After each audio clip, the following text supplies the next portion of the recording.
Welcome back to episode 4 of the Naomi and Jiwon story. When we left off, they'd just survived a brutal war with the Kim syndicate. They'd gotten married on a rooftop overlooking Seoul, promising forever to each other. They'd talked about the future, about peace, about maybe someday having a family. They thought the worst was behind them. They thought they'd earned their happiness. They were wrong, because the past never stays buried, and some debts can never be paid.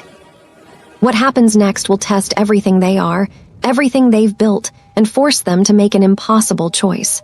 This is the reckoning. Peace, Naomi decided, felt like waiting for the other shoe to drop. It had been a week since the war ended. 7 days of quiet mornings and quiet nights. 7 days of Jiwon coming home without blood on his hands. 7 days of almost normal. She should have been happy, should have been relieved, should have been celebrating. Instead, she felt sick.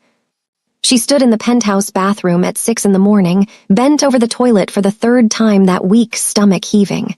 Stress, she told herself. Exhaustion from the war. Delayed reaction to all the trauma. Perfectly normal. Except it didn't feel normal. It felt like something else. Something she wasn't ready to name yet. Naomi, Jiwon's voice through the door, concerned. You okay? Fine, she called back, wiping her mouth. Just my stomach, something I ate. Silence, then, you said that yesterday. And the day before, I know, I'm fine. Really, just give me a minute. She heard him walk away, but she knew he didn't believe her. Jiwon noticed everything, especially when it came to her. It was one of the things she loved about him, and one of the things that made lying to him impossible. She splashed water on her face and looked at herself in the mirror. Dark circles under her eyes. Skin paler than usual, the wedding ring on her finger catching the light. Mrs. Kang Naomi, wife to a MAFIA prince, doctor to criminals, and possibly, maybe, probably pregnant. The thought should have terrified her. Instead, it filled her with a strange, fragile hope. A baby, their baby, something good and innocent and pure in all this darkness. A future beyond survival, a reason to build something better. But first, she needed to be sure. She found Jiwon in the kitchen, making coffee. He'd gotten good at it, learned exactly how she liked it. 2 sugars, splash of cream. He handed her a mug without a word, watching her with those dark, knowing eyes. I'm going to the clinic today, she said. Check on supplies, treat any walk-ins, normal day. I'll send security with you. Jiwon. Non-negotiable. His voice was firm.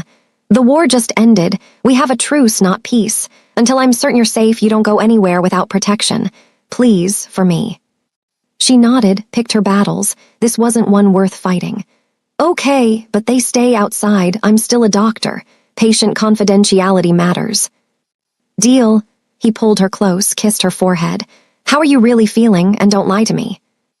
Honestly, exhausted, overwhelmed, like I'm waiting for everything to fall apart again. Me too. His arms tightened around her. But we survived the war. We can survive the peace. Can we? Or are we just survivors who don't know how to stop surviving? I don't know, but I guess we'll find out together. She left for the clinic an hour later, 2 of Jiwon's men following at a discreet distance. The morning was cool, autumn settling over Seoul. She loved this city, had come here broken and lost, and somehow found herself. Found him. Found a life she never expected. And now that life might include a baby. She stopped at a pharmacy on the way to the clinic, bought a pregnancy test along with bandages and antiseptic, trying to look casual. The clerk didn't even glance at her twice. Just another customer, just another purchase. If only she knew. The clinic was quiet when she arrived. A few patients waiting. Minor injuries, routine checkups. The normal world, continuing without awareness of the violence that lurked beneath Seoul's surface. She worked through the morning, her mind only half present, the pregnancy test burning a hole in her medical bag.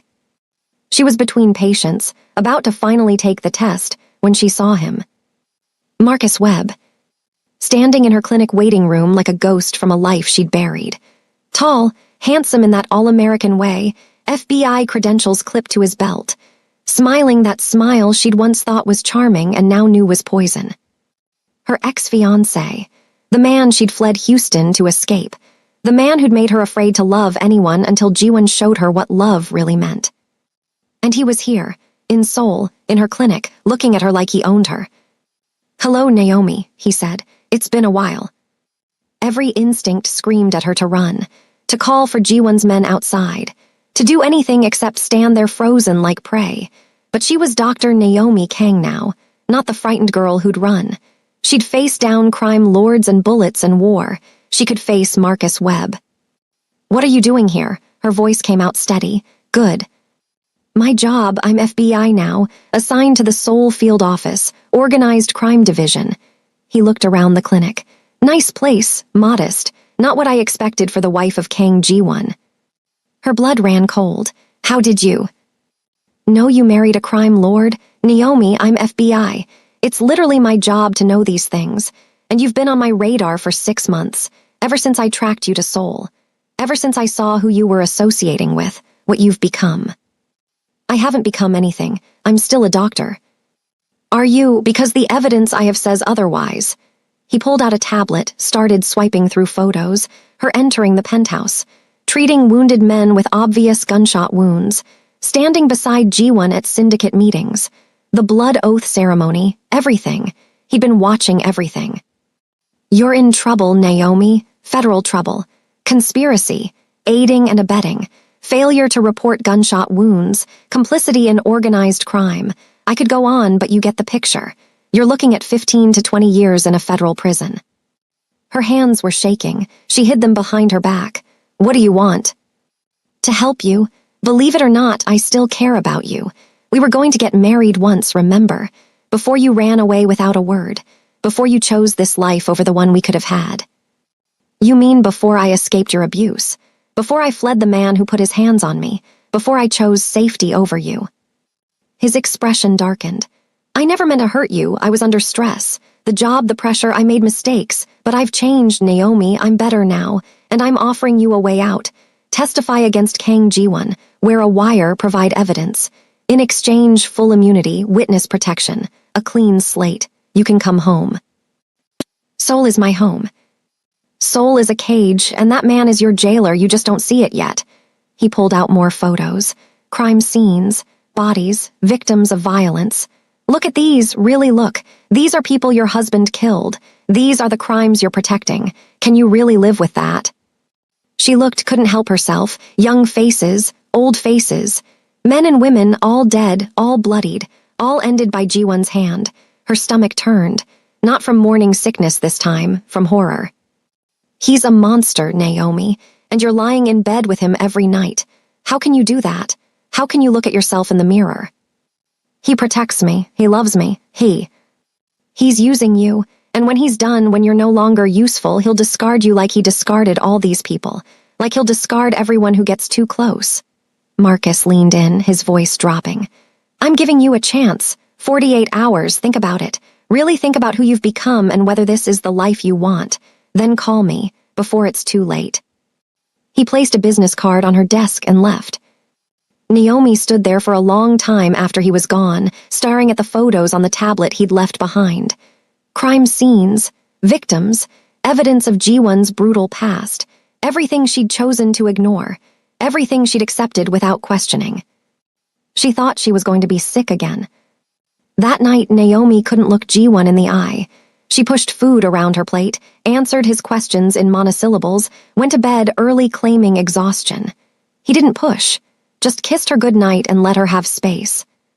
But she couldn't sleep, couldn't stop seeing those faces, those victims, couldn't stop wondering if Marcus was right, if she'd become something she didn't recognize, if loving Ji-won had corrupted her beyond redemption. At 2 a.m, she gave up on sleep, went to the bathroom, took out the pregnancy test she'd bought that morning. A lifetime ago, before Marcus, before the photos, before everything got complicated again. 3 minutes later, she stared at the 2 pink lines. Positive. Undeniably, unmistakably positive. She was pregnant, carrying the child of a man whose victims she'd just seen, carrying a baby into a world of violence and blood and impossible choices. She slid down the bathroom wall and cried, for herself, for the baby, for the impossible situation she was in, for the choice she'd have to make. The next morning, another visitor arrived at the clinic. A woman this time, Beautiful, Korean, with sad eyes and visible scars on her arms. Dr. Kang, she said quietly. My name is Yuna Park. I need to talk to you about your husband. Naomi's stomach dropped. I don't discuss my personal life with patients. I'm not a patient, I'm a warning. Yuna sat down uninvited. 7 years ago, I was Kang Ji-won's girlfriend. I loved him, thought I knew him. Then one night I witnessed him kill a man, not in self-defense, not in a fair fight. He executed someone in cold blood because they owed money to the syndicate. Naomi wanted to leave, wanted to cover her ears, wanted to unhear this, but she was frozen. I tried to leave him after that, tried to end it. He said he understood, said we'd talk. Then Yuna pulled up her sleeve, showing a long scar. He cut me, said if I ever told anyone what I saw, he'd finish the job. I barely escaped, went into hiding, changed my name, spent 7 years afraid of my own shadow. Why are you telling me this? Because you're married to him now, because you're in the position I was in, because I see the way you look, the way you move. You're scared, you should be. He's a monster, Dr. Kang, a beautiful, charming monster, and monsters don't change. They just get better at hiding what they are. Get out, Naomi's voice shook. I've partnered with the FBI, with Agent Marcus Webb.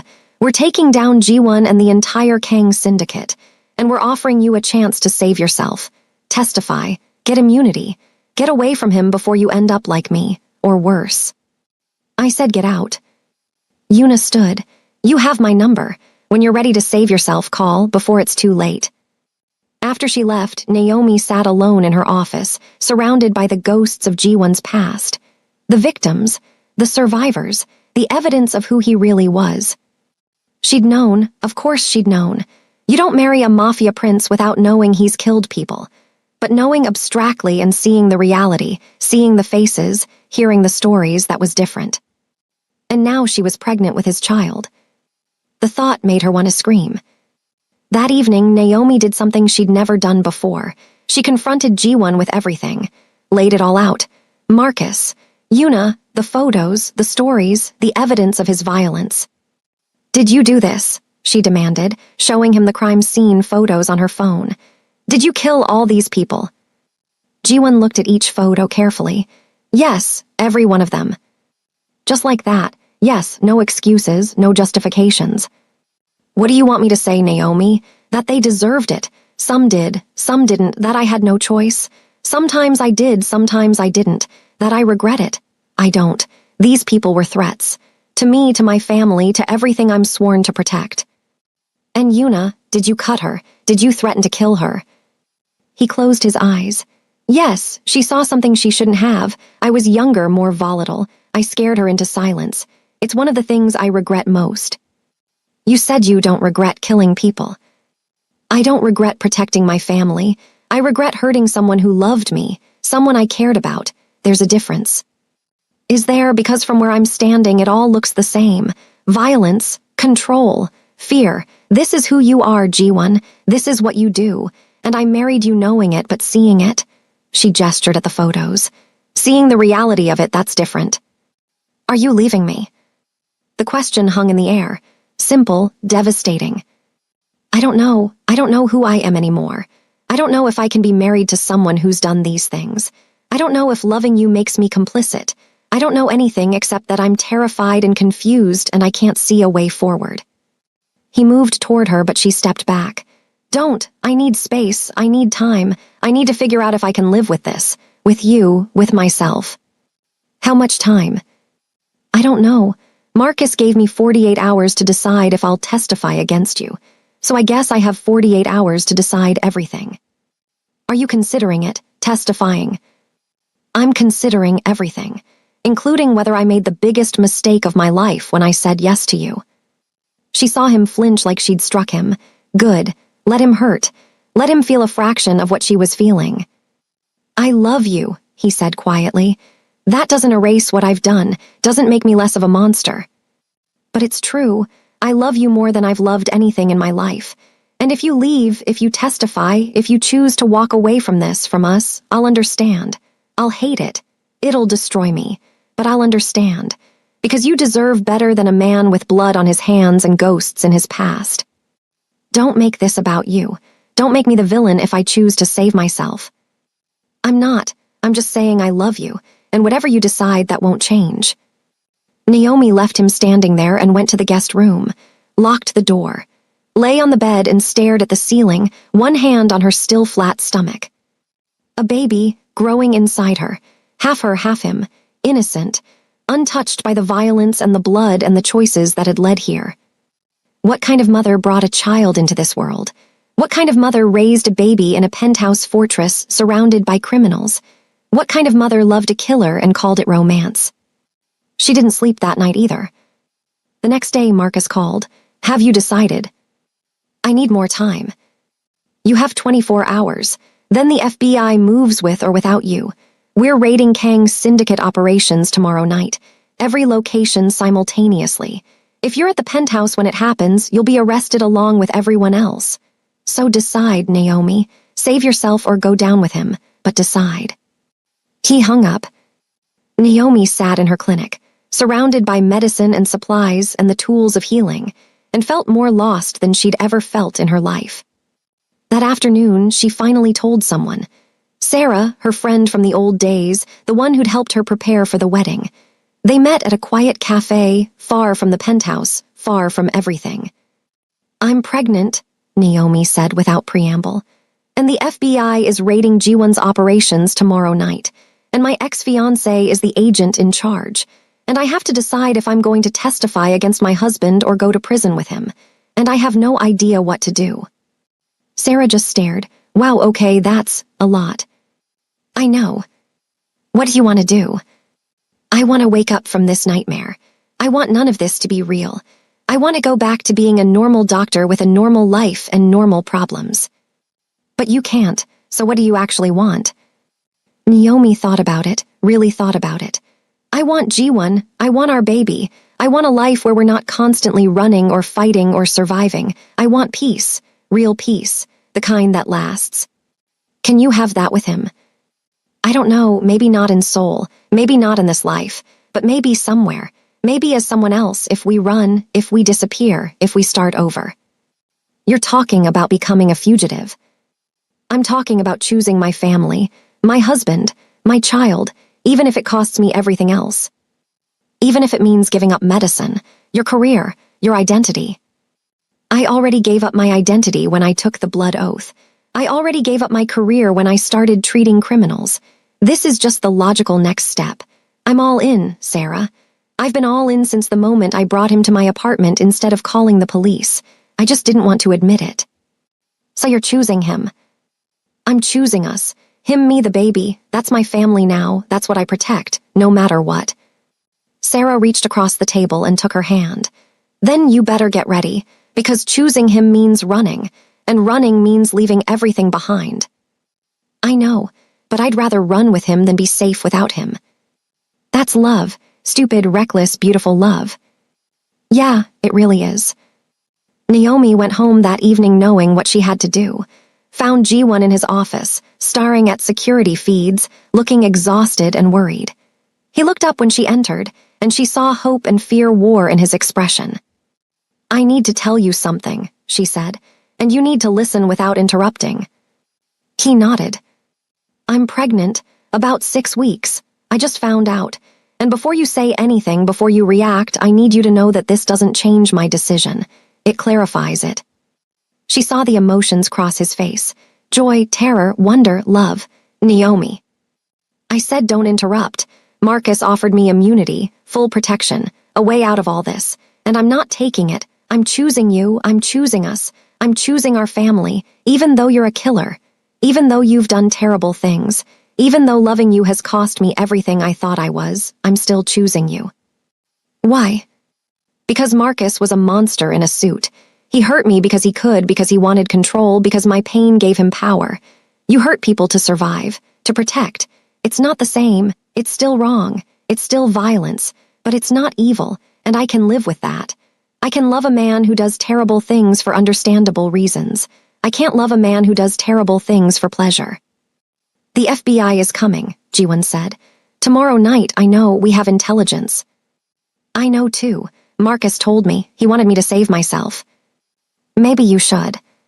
Stop, don't do that. Don't try to be noble and push me away for my own good. I'm making my choice with my eyes open. I'm pregnant with your child. I'm your wife. I'm part of this family, and I'm staying, whatever that means, whatever it costs. He crossed the room and pulled her into his arms. A baby. We're having a baby. In the middle of all this chaos, yes, terrible timing. Perfect timing. A reason to fight. A reason to survive. A reason to build something better. The FBI will arrest us if they catch us. Then we don't get caught. Minsiok has an extraction plan, fake passports, private plane, new identities. We leave Seoul. Start over somewhere they can't touch us. We'd be fugitives. We'd be free, together, with our child, building a life away from all this.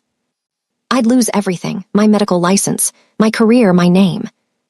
But you'd keep us, me and the baby. Is that enough? She looked up at him, this man she'd saved and married and bound herself to through blood and choice. This killer and protector and father of her child. Yes, it's enough. It's everything. He kissed her then, desperate and fierce.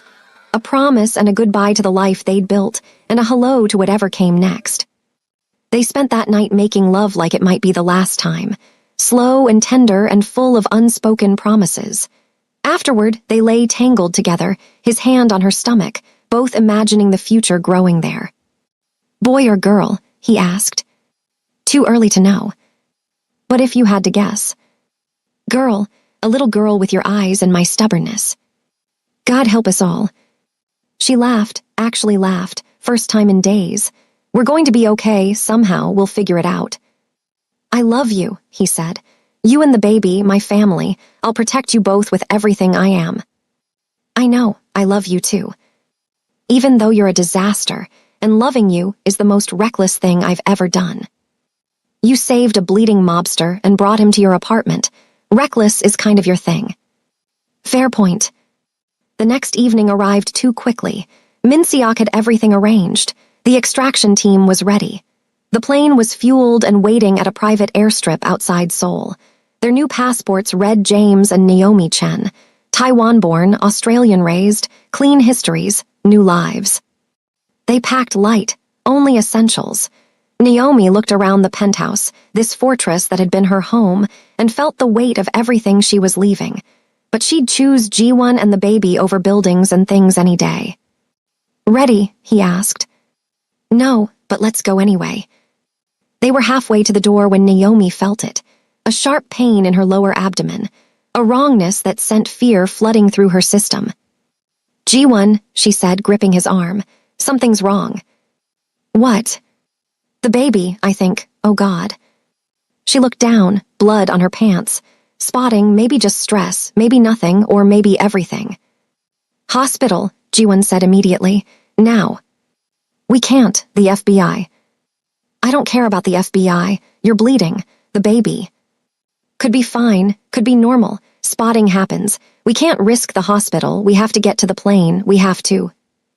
Another pain. Sharper, she doubled over. Minsiok burst in. We have to leave now. FBI is moving early. They'll be here in 20 minutes. We leave now or we don't leave at all. She's bleeding, Ji-won said. She needs a doctor. I am a doctor, Naomi gritted out through the pain. And I'm saying we go, now, before it's too late. They made it to the convoy. 3 cars, armed men, racing through Seoul's streets toward the private airstrip.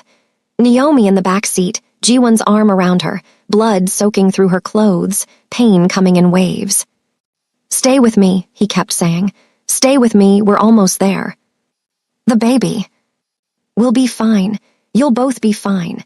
We'll get on that plane and fly to a country with hospitals and real doctors, and everything will be fine. But she could see the fear in his eyes, could feel her own terror matching his. Behind them, sirens, FBI vehicles in pursuit, helicopters overhead, the full weight of federal law enforcement hunting them. Faster, Minsiok ordered the driver. They pulled up to the airstrip 15 minutes later. The plane was waiting, engines running, pilot waving frantically. Go, Minsiok shouted. I'll hold them off. Brother. Take care of her, take care of the baby, that's an order. Now go. Ji-won and Naomi ran toward the plane, or tried to. She could barely walk, the pain making each step agony. He ended up carrying her, running, her blood staining his shirt. Behind them, FBI vehicles poured onto the airstrip. At least a dozen, maybe more, doors opening, agents spilling out, guns drawn. They reached the plane stairs, started climbing, 1 step, 2 steps, 3. Kang Ji-won, Naomi Ade, stop. Marcus's voice through a megaphone. You're surrounded, there's nowhere to run. Ji-won kept climbing, Naomi in his arms. The plane door open above them, freedom steps away, prison closing in from behind. Halfway up the stairs, Naomi looked back, saw Marcus standing at the front of 50 armed agents, saw the guns pointed at them, saw the helicopters hovering, saw the end of everything they'd built. We have to choose, she said. Right now, do we run and risk the baby, or surrender and save the baby? What do you want to do? I don't know, I can't think, the pain. Another contraction, worse. She cried out, more blood, too much blood. You need a hospital, Ji-won said. Right now, not in 3 hours when we land, now. If we surrender, they'll separate us, put you in prison, take you from me, from the baby. If we run, you might lose the baby. Or worse, I can survive prison, Naomi. I can't survive losing you both. The pilot stuck his head out. We have to leave now. This is your last chance. Marcus's voice again. Naomi, you're bleeding. Your baby needs help. Don't let him kill your child. Surrender. Get medical attention. Save your baby. She looked at Ji-won. He looked at her. 2 people at the top of a plane staircase, surrounded by federal agents, bleeding and terrified, and making a choice that would define the rest of their lives. What do we do? He asked. The pain hit again. Worse, definitely worse. The baby. Oh God, the baby. I don't know, she sobbed. I don't know. 30 seconds, the pilot shouted. Then I'm leaving with or without you. Hands up, Marcus commanded. Step away from the aircraft, last warning. Ji-won's hand on the plane door handle, his other hand holding Naomi, her hand on her bleeding stomach, both of them frozen between 2 impossible choices. Run and risk everything, surrender and lose everything. The baby's life hanging in the balance, their freedom, their future, everything they'd fought for, everything they'd sacrificed, everything they were. All of it balanced on this single moment, this single choice. Naomi looked into Ji-won's eyes, saw her own terror reflected there, saw love and desperation and the same impossible question. What do we choose, freedom or family, love or life, us or the baby? Ji-won, she whispered. 10 seconds, the pilot screamed. The FBI closed in, guns raised, 50 yards, 40, 30. Ji-won's grip on the door handle, Naomi's grip on his shirt, blood dripping down her legs onto the stairs. Pain, fear, love, desperation. Choose, he said. Whatever you choose, I'm with you, always choose. She looked at him, at the plane, at the FBI, at the future branching in 2 impossible directions. And she made her choice. I choose. Thank you for watching episode 4. I know you're screaming right now. I know you need to know what happens next. And I promise episode 5 is coming. But first, hit that like button, drop a comment with your theory about what Naomi chooses, and subscribe so you don't miss the resolution. Did they escape? Did they surrender? Did the baby survive? Is this the end of their story or just another beginning? Let me know what you think. Until next time, remember, the hardest choices are the ones where there are no good options. Only terrible ones. And the terrible one you choose defines who you are. See you in episode 5.